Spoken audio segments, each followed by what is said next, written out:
Continuing with the book of Romans, this is chapter 10. Once again, I'm reading from the New International Version. If you haven't already, click the thumbs up button and hit the subscribe button for me. Thank you. Chapter 10. Brothers, my heart's desire and prayer to God for the Israelites is that they might be saved.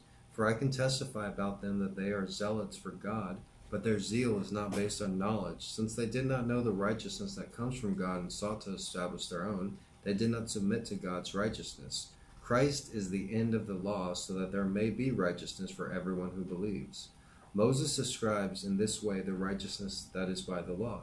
The man who does these things will live by them, but the righteousness that is by faith says, "Do not say in your heart, who will ascend into heaven, that is, to bring Christ down, or who will descend into the deep, that is, to bring Christ up from the dead."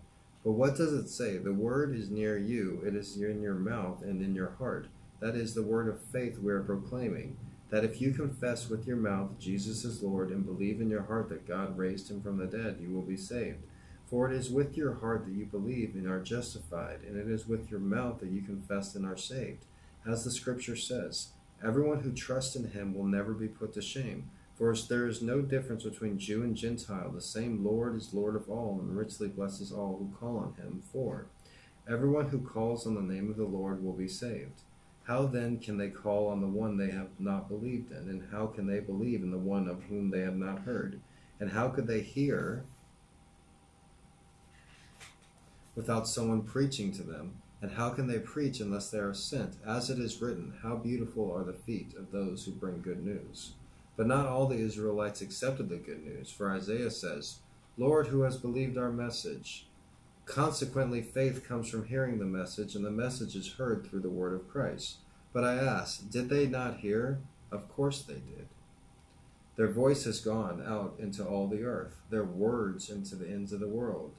Again, I ask, did Israel not understand? First, Moses says, "I will make you envious by those who are not a nation. I will make you angry by a nation that has no understanding."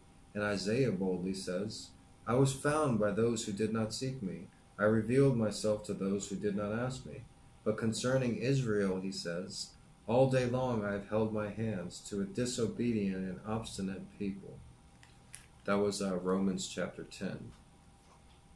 Once again, thanks for listening, and have a nice day.